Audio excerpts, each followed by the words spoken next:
کہ رسول کریم صلی اللہ تعالیٰ علیہ وآلہ وسلم کے جو صحابہ کرام تھے وہ رسول کریم صلی اللہ تعالیٰ علیہ وآلہ وسلم کی ذات بابرکات سے کس طریقے سے محبت فرماتے تھے۔ اس کی وجہ یہ ہے کہ ویسے تو جو بھی کلمہ گو ہے ظاہر ہے وہ رسول کریم صلی اللہ تعالیٰ علیہ وآلہ وسلم کی ذات گرامی سے محبت کرنے کا دعویٰ ضرور کرتا ہے، لیکن محبت کے انداز کون سے وہ ہیں جو شریعت جن کی اجازت دیتی ہے، اور کون سے ہیں جو محبت کے نام پر ایک لا دینیت کو فروغ دیا جاتا ہے، اس کا فیصلہ کس طریقے سے کرنا ہوگا کہ رسول کریم صلی اللہ تعالیٰ علیہ وآلہ وسلم کے صحابہ کرام جو ہیں ظاہر ہے کہ صحابہ کرام کا جو طبقہ ہے وہ اس دنیا میں انبیاء کرام کے بعد امت دنیا کا یا انسانیت کا سب سے افضل طبقہ ہے، اور رسول کریم صلی اللہ تعالیٰ علیہ وآلہ وسلم نے ان کی تربیت فرمائی اور سرکار نے ان کا تزکیہ فرمایا۔ دین جو ہے اس کی عملی شکل وہی تھی جو صحابہ کرام رضوان اللہ تعالی علیہم اجمعین نے پیش فرمائی۔ اب یہ ہے کہ محبت کے نام پر تو بہت کچھ کیا جاتا ہے۔ حضرت عیسیٰ علیہ السلام کی محبت کے نام پر ہی لوگوں نے آپ کو ابن اللہ کہنا شروع کر دیا، اور حضرت عیسیٰ کی محبت کے نام پر ہی آپ کو اللہ کا بیٹا کہنا شروع کر دیا گیا، اور ایک فرقہ ہے نصیریہ جو حضرت علی رضی اللہ تعالی عنہ کو الہ مانتے ہیں، خدا مانتے ہیں، اور وہ بھی تو اپنے خیال میں محبت ہی کر رہے ہیں حضرت علی سے۔ تو سوال یہ ہے کہ محبت کا معیار کیا ہوگا، اس کی حد کیا ہوگی، اور اس کی عملی شکلیں کیا ہوں گی؟ تو ظاہر ہے کہ امت کے لیے جو آئیڈیل طبقہ ہے تمام امت کے لیے وہ رسول کریم صلی اللہ تعالیٰ علیہ وآلہ وسلم کے صحابہ کرام کا طبقہ ہے، اور رسول کریم علیہ الصلوۃ والسلام نے ارشاد فرمایا کہ اصحابی کالنجوم بأیہم مقتدیتم مقتدیتم، کہ میرے جو صحابہ ہیں وہ ستاروں کی مانند ہیں، تم جن کی بھی پیروی کرو گے نجات پاؤ گے۔ یعنی حضور علیہ الصلوۃ والسلام کا ہر صحابی جو ہے وہ ہدایت کا ستارہ ہے۔ سامعین محترم، پہلے ہمیں یہ بات سمجھ لینی چاہیے کہ رسول کریم صلی اللہ تعالیٰ علیہ وآلہ وسلم کی جو محبت ہے اس کا دین میں مقام کیا ہے؟ کیا یہ کوئی شخصیت پرستی قسم کی چیز ہے؟ استغفر اللہ الیاذ باللہ۔ یا کیا یہ کوئی توہماتی قسم کی چیز ہے؟ جن لوگوں نے یہ کہا کہ جی پیغمبر کی وہ ان کا جملہ ہے کہ ہم محمد الرسول اللہ سے محبت کرتے ہیں، محمد بن عبداللہ سے نہیں، استغفر اللہ۔ مطلب کیا ہے کہ رسول کریم صلی اللہ تعالیٰ علیہ وآلہ وسلم کا جو کام تھا وہ لوگوں تک اللہ کا پیغام پہنچانا تھا۔ بحیثیت رسول انہوں نے پیغام پہنچا دیا، بحیثیت رسول ہمیں ان سے محبت ہے۔ لیکن ان کا روح زیبا کتنا خوبصورت تھا، ان کی زلفیں کیسی تھیں، ان کے دستے مبارک کیسے تھے، ان چیزوں سے ہمیں کوئی غرض نہیں ہے، استغفر اللہ، کیونکہ یہ چیزیں ایک ثانوی حیثیت رکھتی ہیں۔ کیا اس کی کوئی دین میں، اس کا کوئی دین میں جواز بنتا ہے ایسی بات کرنے کا؟ کیا صحابہ کرام رضوان اللہ تعالیٰ علیہ مجمعین جو ہیں وہ صرف پیغام سے ہی محبت کرتے تھے یا سرکار کی ذات سے بھی محبت کرتے تھے؟ ان دیکھیں نا، صحابہ کرام تو آئیڈیل ہیں نا، اس میں تو کسی کو اختلاف رائے نہیں ہے۔ اور پھر آپ دیکھیں کہ جو رسول کریم صلی اللہ تعالیٰ علیہ وآلہ وسلم کی محبت ہے، یہ اصل میں ایمان کے نصیب ہونے کا ایک فطرتی اور طبعی نتیجہ ہے۔ پروفیسر صاحب آگے تشریف لیں، بسم اللہ۔ یہ ایک طبعی نتیجہ ہے ایمان کے نصیب ہونے کا۔ اس کی وجہ یہ ہے کہ یہ بالکل ایک جبلی اور طبعی قسم کی بات ہے کہ بندے کو جس سے کچھ ملتا ہے بندہ اس کا احترام بھی کرتا ہے، اس سے محبت بھی کرتا ہے۔ طبعی سی بات ہے کہ بندے کو جس سے کچھ ملے وہ یہ نہیں سمجھتا ویسے تو اللہ تعالیٰ کی ذات سب کو دیتی ہے نا، بندہ تو ایک ذریعہ ہوتا ہے نا، دیتی تو اللہ تعالیٰ کی ذات ہے، لیکن بندے کی یہ جبلت ہے، اس کی یہ طبیعت ہے، اس کا یہ طبعی تقاضا ہے کہ جس چیز سے بندے کو کوئی نعمت ملتی ہے بندہ اس ذات سے محبت کرتا ہے۔ آپ فرض کیجئے گا ایک بندے کو اپنے والدین سے محبت ہے، جس کا کوئی انکار نہیں ہے، جس پر کوئی دلیل دینے کی ضرورت نہیں ہے۔ کیوں محبت ہے؟ اس لیے محبت ہے کہ بندے کو وجود کی نعمت جو ہے نا وہ والدین کے صدقے میں ملی ہے۔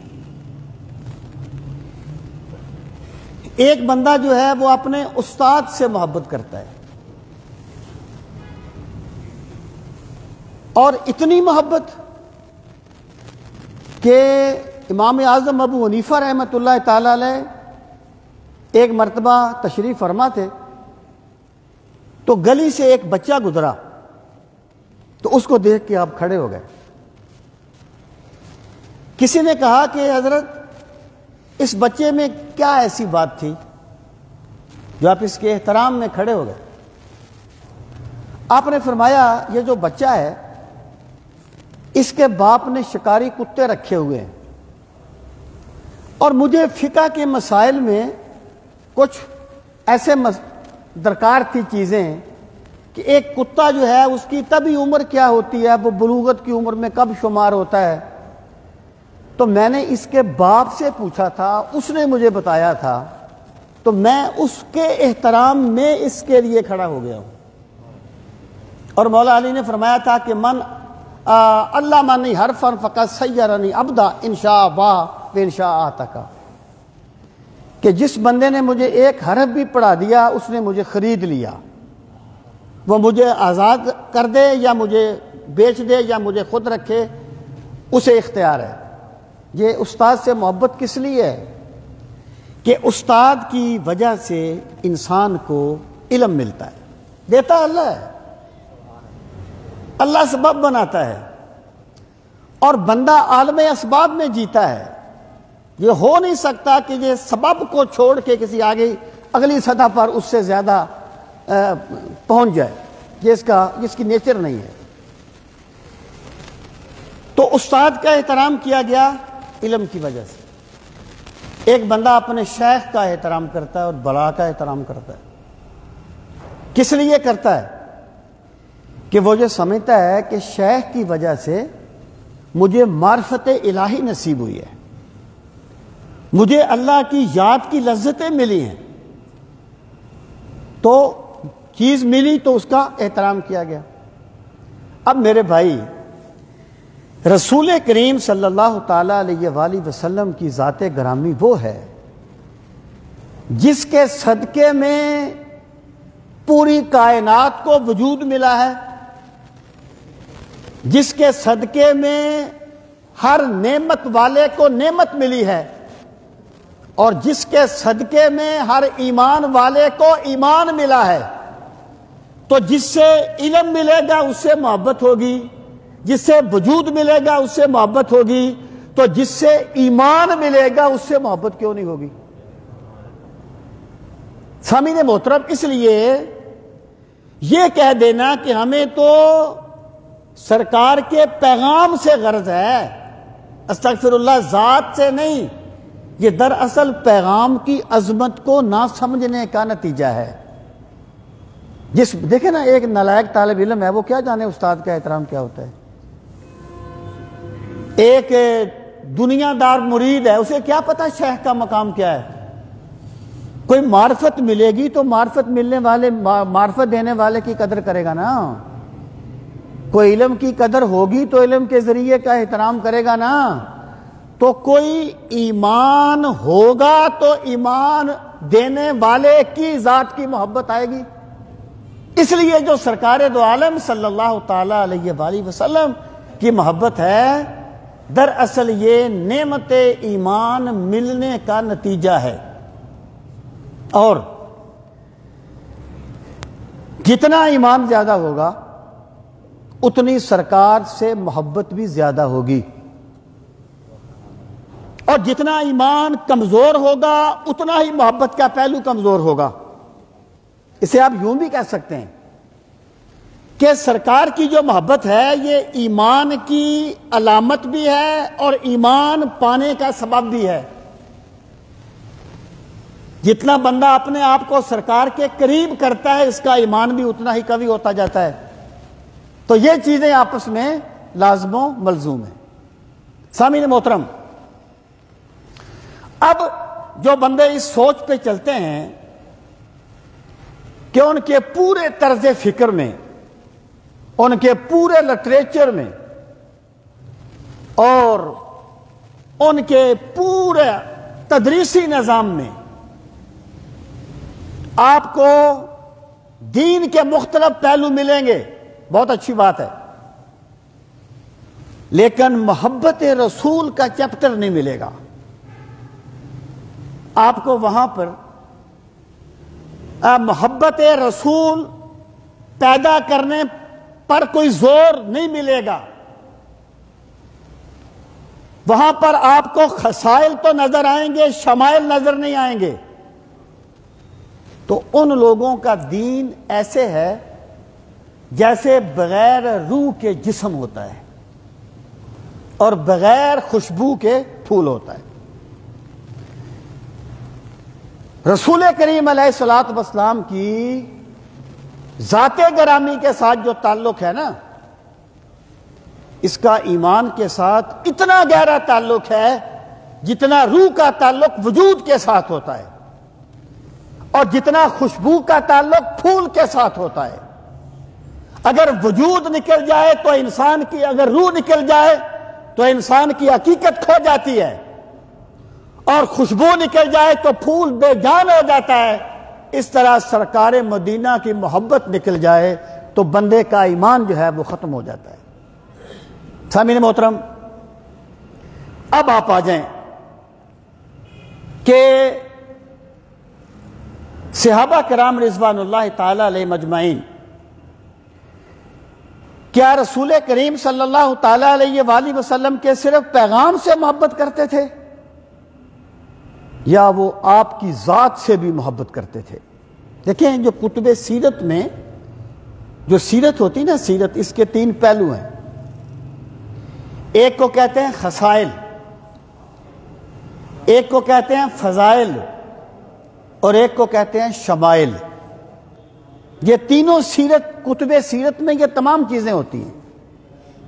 ایک خصائل ہیں، خصائل ہوتا ہے، آپ اگر ہم آسان لفظوں میں کہیں تو خصائل ہے سیرت کا لاجیکلی پہلو، کہ آپ نے مکہ فتح کیا بھائی تو کس طریقے سے کیا، جہاد میں آپ کیسے کرتے تھے، دعوت آپ کیسے دیتے تھے، لاجیکلی پہلو، اس کو خصائل کہا جاتا ہے۔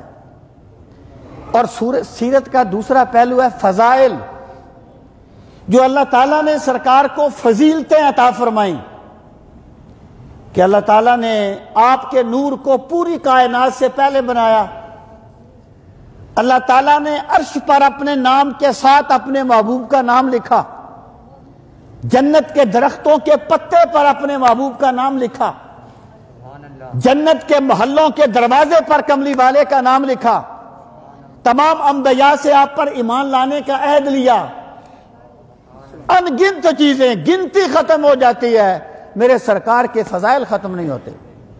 اعلیٰ حضرت نے کہا تھا کہ حیران ہوں میرے شاہ میں کیا کیا کہوں تجھے، تیرے تو عیب وصف تناہی سے ہیں بری، تیرے تو وصف عیب تناہی سے ہیں بری، حیران ہوں میرے شاہ میں کیا کیا کہوں تجھے۔ یا رسول اللہ صلی اللہ علیہ وسلم، اللہ نے آپ کو اتنی خوبیاں دی ہیں کہ گنتی کے عدد ختم ہو جاتے ہیں میرے آقا، لیکن آپ کی خوبیاں ختم نہیں ہوتی۔ یہ فضائل ہیں۔ اور دوسرا ہے جس کو کہتے ہیں شمائل، یعنی خصائل کیا ہوا، لاجیکلی پہلو، فضائل کیا ہوا، اللہ نے آپ کو جو فضیلتیں عطا کی ہیں، اور شمائل کیا ہیں، اللہ تعالیٰ نے اپنے پاک نبی صلی اللہ علیہ وسلم کو کتنا حسین و جمیل بنایا تھا، آنکھیں کیسی تھی، وہ کیا ہے کہ نام محمد سامنے رکھ کے پہروں سوچتا رہتا ہوں، نام محمد صلی اللہ علیہ وسلم سامنے رکھ کے پہروں سوچتا رہتا ہوں، ان کی زلفیں کیسی ہوں گی، ان کا مکھڑا کیسا ہوگا۔ اللہ تعالیٰ نے سرکار کو کیا حسن و جمال دیا، کیسی زلفیں عطا فرمائیں، کیسا روئے زیبا دیا، دست مبارک کی کیا شان تھی، نظرہ مبارک کی کیا شان تھی۔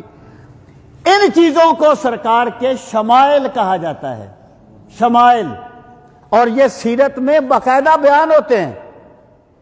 جن لوگوں نے کبھی شمائل کو چھیڑا ہی نہیں ہے، انہوں نے سیرت کا بہت بڑا پہلو جو ہے اس کو اگنور کیا ہوا ہے۔ سامعین محترم، اب میں یہ بات عرض کروں کہ دیکھیں، یہ ایک بڑی کسی بھی سطح پر ہم اس بات کو بخوبی سمجھ سکتے ہیں کہ اگر ایک بندے کی شکل و صورت ہی بندے کو اچھی نہ لگے تو بندہ کبھی بھی اس کی بات کا قائل نہیں ہوتا۔ یہ بندے کی ایک کمزوری ہے کہ جس بندے کی شکل آپ کو اچھی نہ لگے آپ اسے بات کرنا چاہیں گے نہیں۔ اس لیے اللہ تعالیٰ نے تمام انبیاء کو باطنی حسن و جمال بھی کمال کا عطا فرمایا اور ظاہری حسن و جمال بھی کمال کا عطا فرمایا۔ اللہ تعالیٰ نے اپنے انبیاء کو ایسے خاندان میں پیدا نہیں کیا جن کو لوگ ذرا گرا ہوا خاندان سمجھتے ہوں۔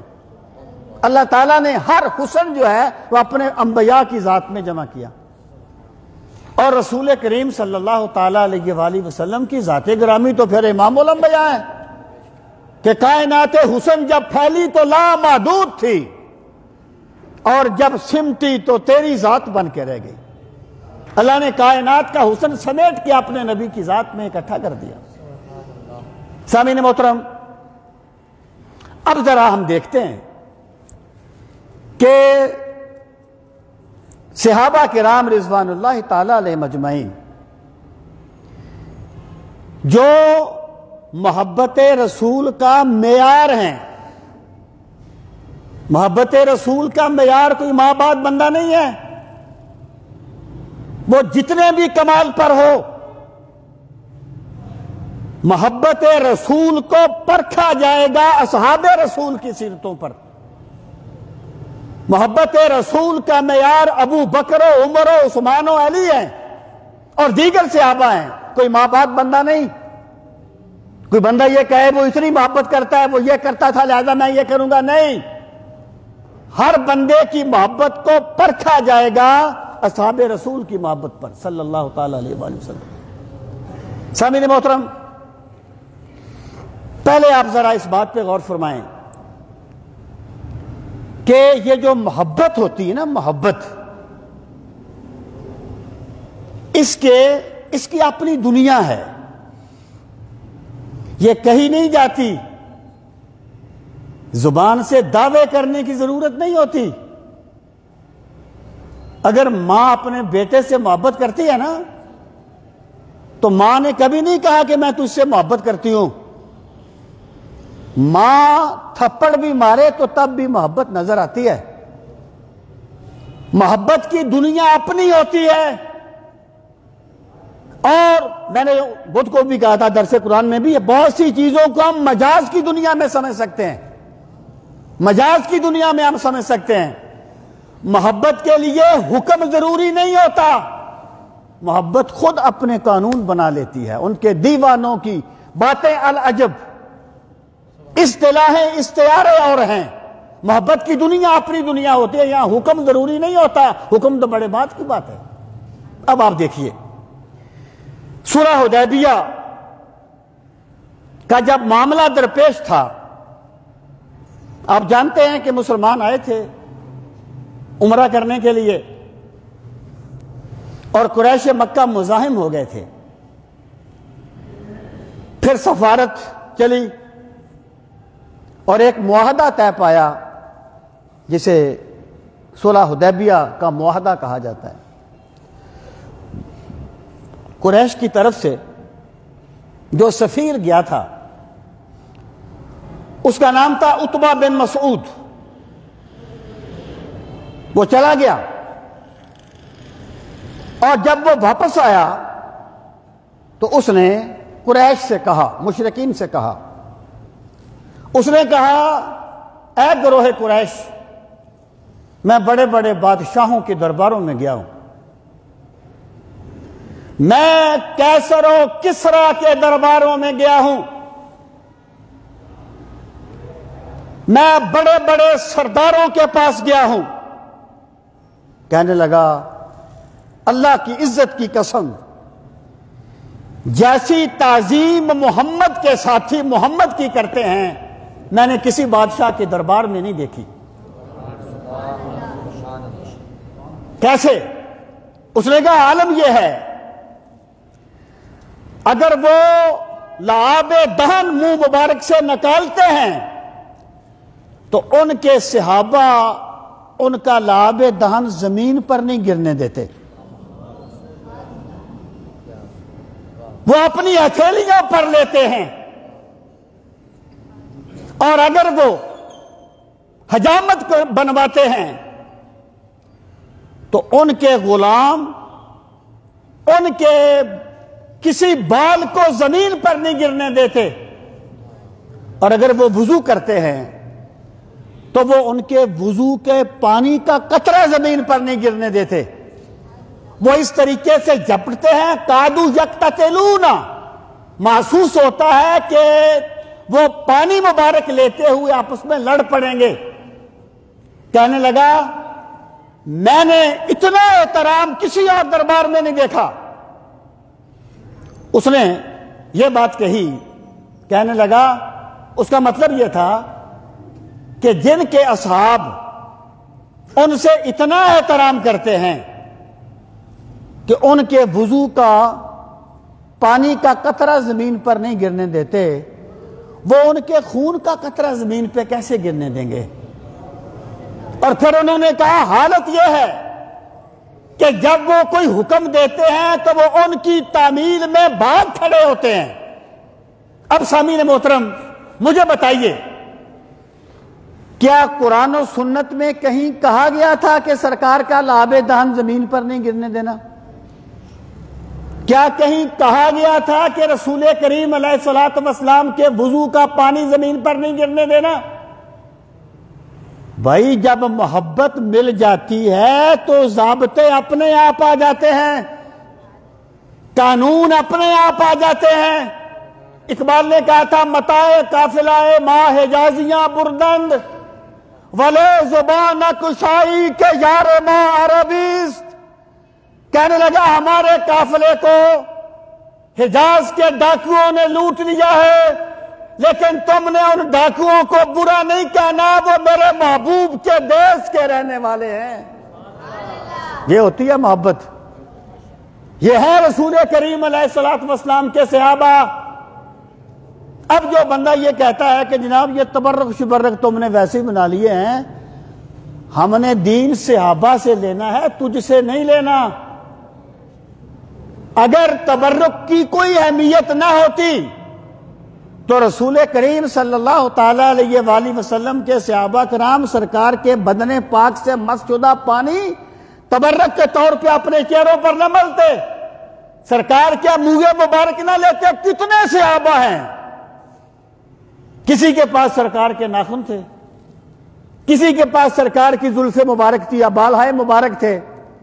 جب ان کا وصال ہوا انہوں نے وصال سے پہلے کہا یہ سرکار کے منہ مبارک میرے سینے پہ رکھ دینا، یہ سرکار کے ناخن مبارک میرے سینے پہ رکھ دینا۔ تو جب صحابہ کرام تبرکات کو نجات کا ذریعہ سمجھتے ہیں تو تم کون ہوتے ہو تبرکات کی اہمیت کا انکار کرنے والے؟ حضرت خالد بن ولید رضی اللہ تعالیٰ عنہ بڑے مشہور صحابی ہیں جنہیں سیف اللہ کہا گیا، اللہ کا شیر، ان کی تلوار اللہ کی تلوار ہے، اللہ کے شیر ہیں، اللہ کی تلوار ہیں، سیف اللہ اللہ کی تلوار۔ معروف بات ہے کہ ایک جنگ میں جب ان کے سر کی ٹوپی جو تھی وہ گری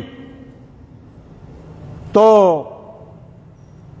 انہوں نے کہا بھئی ٹوپی کو حاصل کرو۔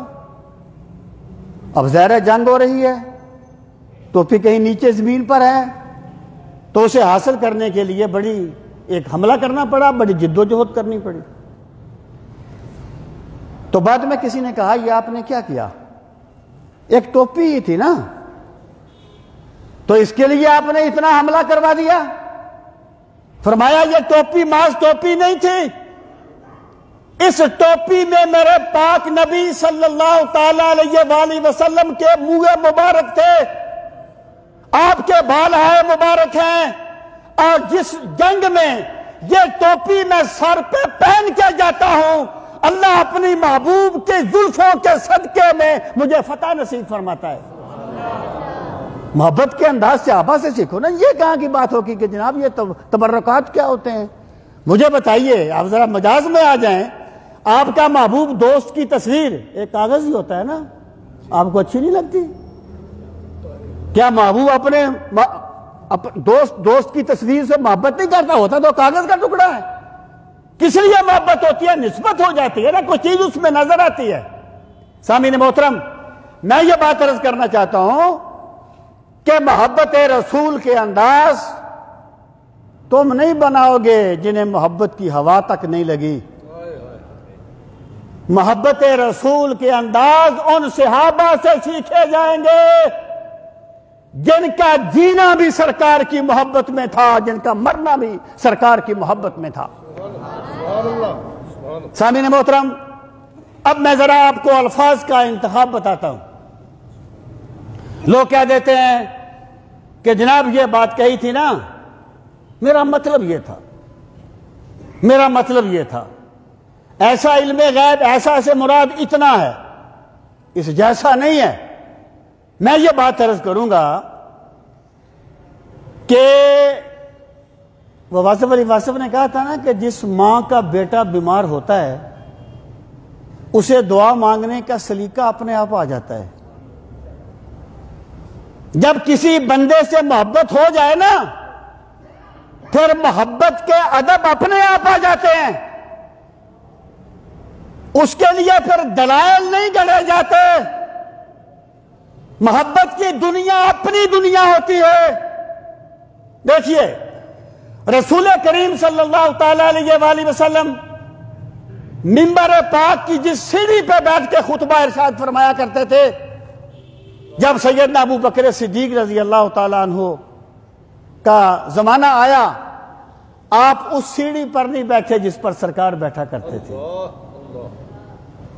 حضرت عمر کا زمانہ آیا، اس سیڑھی پر نہیں بیٹھے جس پر حضرت ابو بکر صدیق بیٹھا کرتے تھے۔ کہیں لکھا ہوا تو نہیں تھا نا،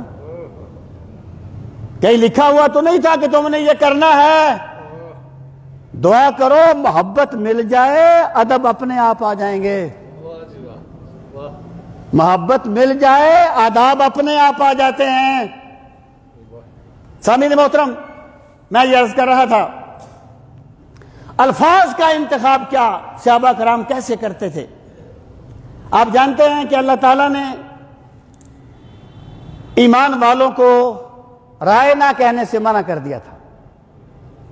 رائے نہ کا لفظ جو تھا بذات خود اس میں کوئی تنقیص نہیں تھی، اور صحابہ کرام بھی اسے بہت اچھی نیت سے بولتے تھے، بہت اچھی نیت سے، لیکن کیونکہ اس لفظ کی آڑ میں کچھ لوگوں نے یہ شروع کر دیا تھا کہ وہ اس سے تنقیص کا پہلو نکال لیتے تھے،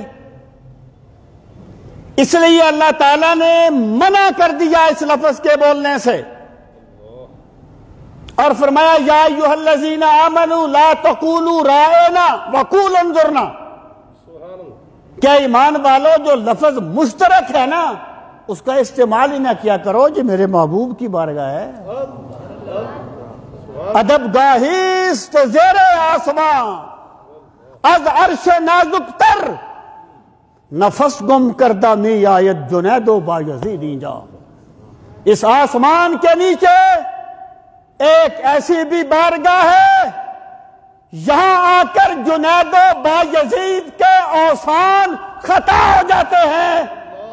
یہ میرے محبوب کی بارگاہ ہے۔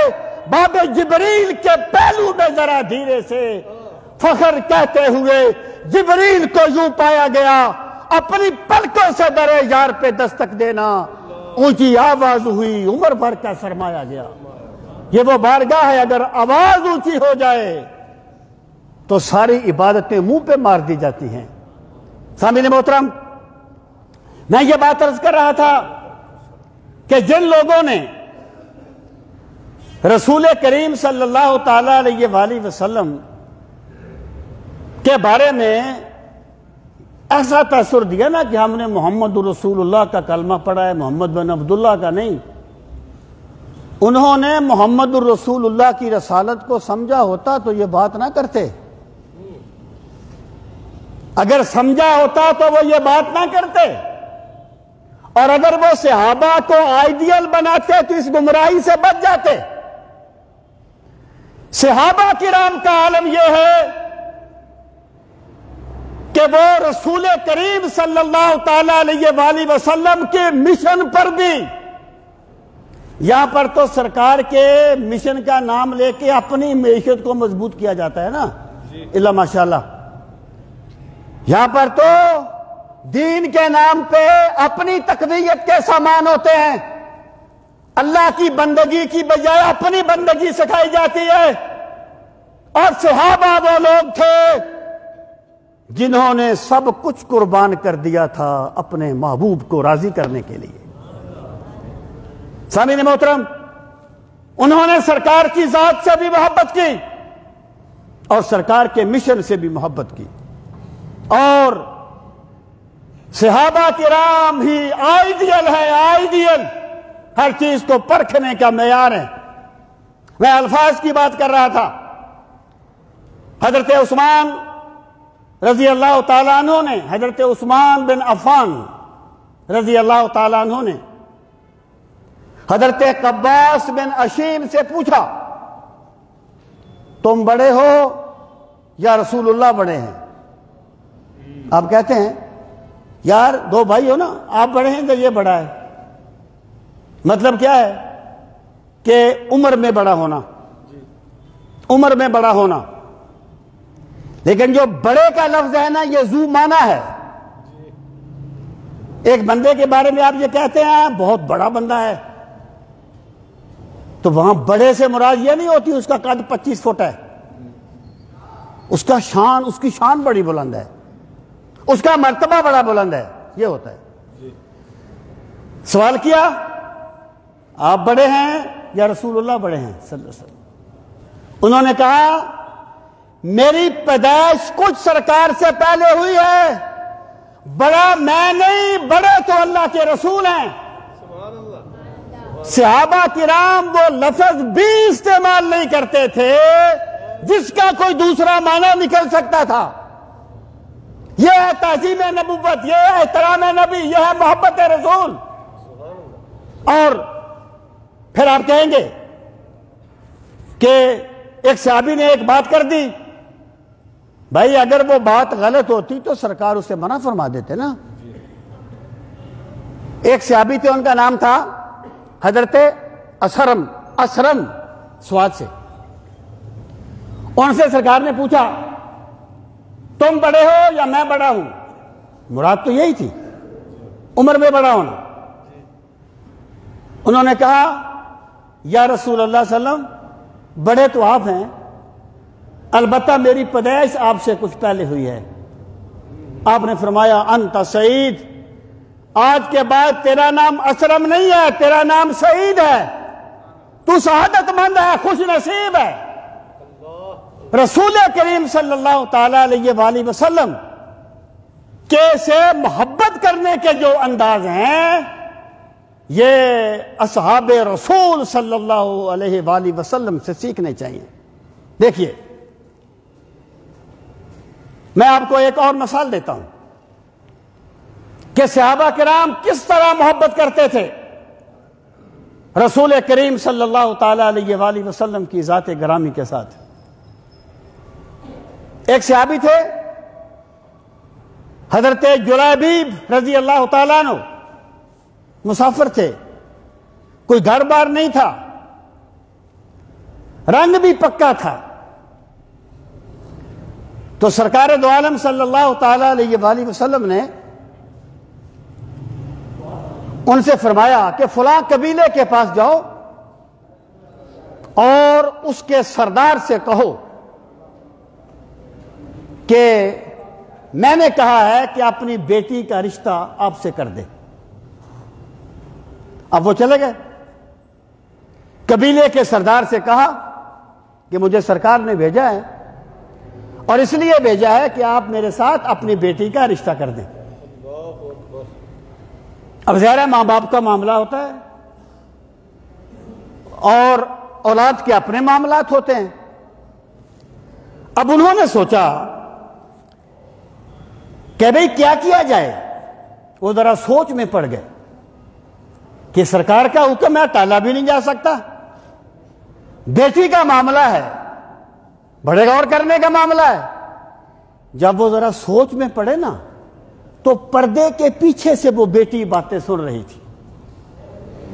اس نے کہا ابا جان یہ نہ دیکھیں کہ ان کی شکل و صورت کیسی ہے، یہ نہ دیکھیں کہ ان کا گھر ہے یا نہیں، یہ دیکھیں کہ انہیں بھیجا کس نے ہے، یہ دیکھیں یہ کس کے کہنے پر آئے ہیں۔ میں کہتا ہوں باپ بیٹی کی محبت میں کچھ سوچ رہا تھا، لیکن بیٹی نے محبت رسول کا وہ پیمانہ قائم کر دیا کہ باپ بھی داد دیتا ہوگا۔ سامعین محترم، سرکار کی محبت کے تقاضے میں جذبات کو قربان کرنا بھی ہوتا ہے، کبھی بندے کو اپنے جذبات بھی قربان کرنے پڑتے ہیں، سرکار کی محبت کا یہ بھی ایک تقاضا ہوتا ہے۔ اور میں آپ کو ایک اور مثال دوں، اور یہ ابو سفیان کی بات ہے جب وہ مسلمان نہیں ہوئے تھے۔ حضرت ابو سفیان فتح مکہ کے موقع پر مسلمان ہوئے ہیں رضی اللہ تعالیٰ عنہ۔ اس سے پہلے ایک واقعہ آیا، وہ میں آپ کو سنانا چاہتا ہوں، اور میں یہ عرض کرنا چاہتا ہوں کہ صحابہ کرام کس طریقے سے سرکار سے محبت کرتے تھے اور کس طرح وہ اپنا سب کچھ قربان کر دیتے تھے سرکار کی محبت میں۔ ہوا یہ کہ حدیبیہ کا معاہدہ قریش نے توڑ دیا۔ اب انہیں یہ بات محسوس ہوئی کہ ہم نے غلطی کی ہے،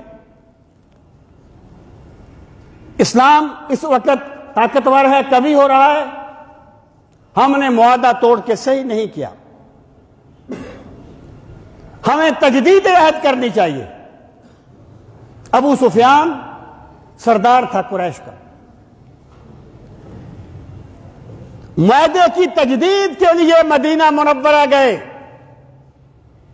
اور حضرت ابو سفیان کی بیٹی حضرت ام حبیبہ رضی اللہ تعالی عنہا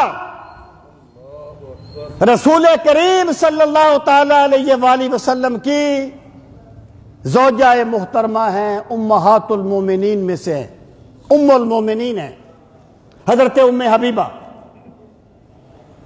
اب باپ ہے، مدینہ منورہ گئے تو سوچا پہلے ذرا بیٹی کو ملتے جائیں، سرکار مسجد میں تشریف فرما تھے، پہلے ذرا بیٹی سے ملتے جائیں۔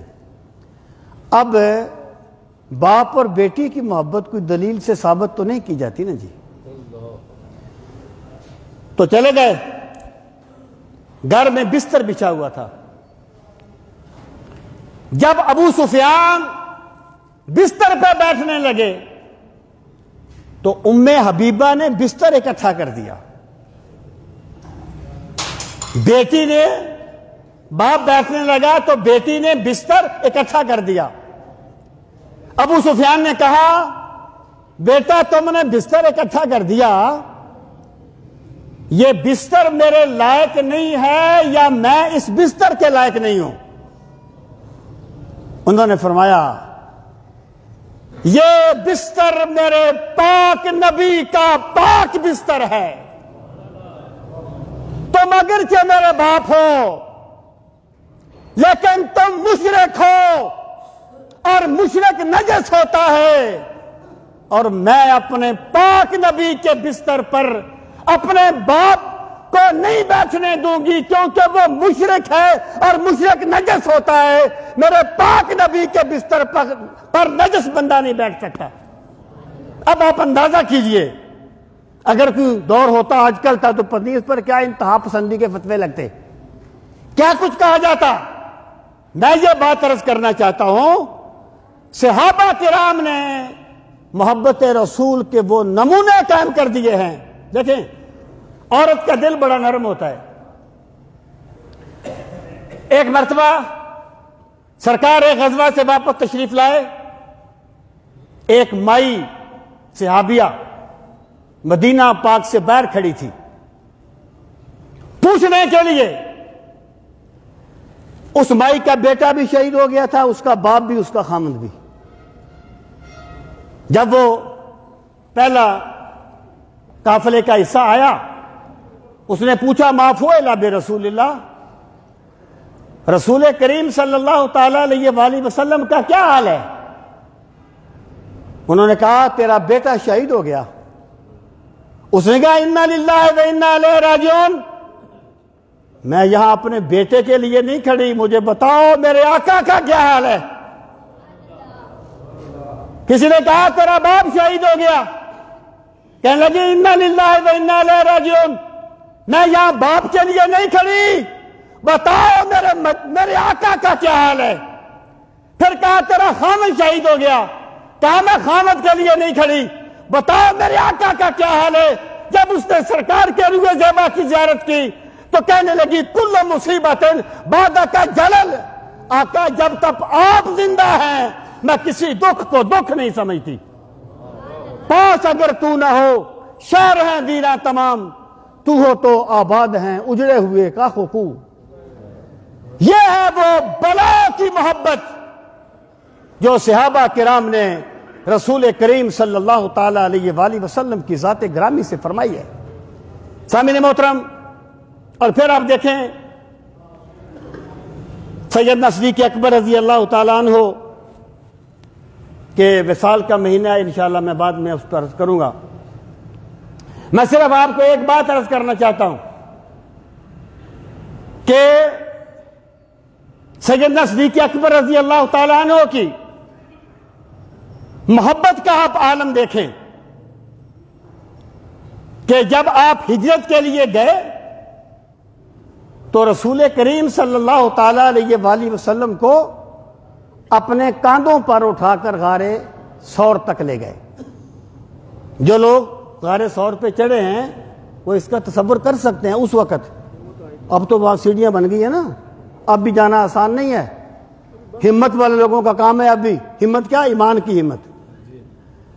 اور پھر باقی باتیں ٹھیک ہے خطیبوں کی گڑی ہوئی ہوں گی، لیکن یہ بات تو حقیقت ہے کہ جب رسول کریم صلی اللہ تعالیٰ علیہ وآلہ وسلم سیدنا ابو بکر صدیق رضی اللہ تعالیٰ عنہ کے ران مبارک کے سر اقدس رکھ کے آرام فرما رہے تھے تو سانپ نے ڈنگ مارا تھا، سانپ نے ڈنگ مارا تھا۔ اور جب سانپ ڈنگ مارتا ہے تو بندہ سوچ کے اپنا پاؤں نہیں اٹھاتا، اچانک آپ کا ہاتھ آ جائے نا کسی گرم چیز پہ، سوچ کے نہیں آپ اٹھاتے، غیر شعوری طور پہ اٹھاتے ہیں۔ تو سانپ نے ڈنگ مارا لیکن سیدنا صدیق اکبر نے پاؤں مبارک کو حرکت نہیں دی، کہیں میرے رسول پاک کی نیند میں خلل واقع نہ ہو جائے۔ حضرت کہا تھا مولا علی نے باری کری نیند پر نماز، اور وہ بھی اثر سب سے جو اعلیٰ خطر کی ہے، اور صدیق بلکہ غار میں جان اس پہ دے چکے، اس سے مراد نیند ہے۔ صدیق بلکہ غار میں جان اس پہ دے چکے، اور حفظ جان تو جان فروز غرر کی ہے۔ ہاں تو نے ان کو جان انہیں پھیر دی نماز، پر وہ تو کر چکے تھے جو کرنی بشر کی ہے، اور ثابت ہوا کہ جملہ فرائض فرو ہیں، اصل الاصول بندگی استاجور کی ہے۔ یہ صحابہ کرام کا مشرب ہے کہ نماز بعد میں ادا ہو جائے گی لیکن سرکار کی نیند مبارک میں خلل نہیں آنا چاہیے، جان پھر بھی مل جائے گی لیکن سرکار کی نیند مبارک میں خلل نہیں آنا چاہیے۔ سامعین محترم، صحابہ کرام کی محبت کے انداز کیا تھے؟ ایک مرتبہ سرکار تشریف فرما تھے تو کسی نے آپ کو ایک چادر تحفے میں پیش کی، وہ دھاری دار چادر تحفے میں پیش کی، سرکار کو بڑی پسند آئی، آپ نے اپنے اوپر چادر کی۔ ایک صاحب کھڑے ہوئے کہنے لگے یا رسول اللہ صلی اللہ علیہ وسلم یہ چادر مجھے عنایت فرما دے۔ سرکار گھر تشریف لے گئے، وہ چادر اتار کے پیک کی، جب اس کو سمیٹا اور لا کر اس کو دے دی۔ کسی نے کہا یار تمہیں پتا ہے کہ سرکار سے جب کچھ مانگا جائے تو خالی ہاتھ واپس نہیں کرتے، تمہیں پتا ہے سرکار کو کتنی پسند تھی، آپ نے مانگ لی۔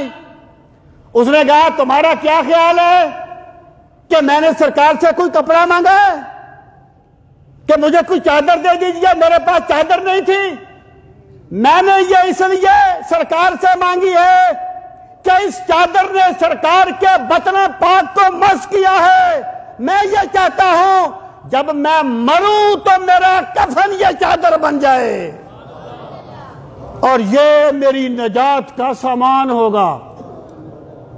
صحابہ کہتے ہیں جب وہ صحابی فوت ہوئے تو وہی چادر ان کے کفن بنی تھی۔ سامعین محترم، یہ سرکار مدینہ سے محبت کی نسبت ہے، یہ محبت کے مظاہر ہمیں بتاتے ہیں کہ رسول کریم صلی اللہ تعالیٰ علیہ وآلہ وسلم کی ذات گرامی کے ساتھ کس طرح صحابہ کرام محبت کرتے تھے، اور ہمیں ان چیزوں کو اپنانے کی کوشش کرنی چاہیے۔ اللہ تعالیٰ ہم سب کو دین کا فہم صحیح نصیب فرمائے۔ وما علینا الا البلاغ المبین۔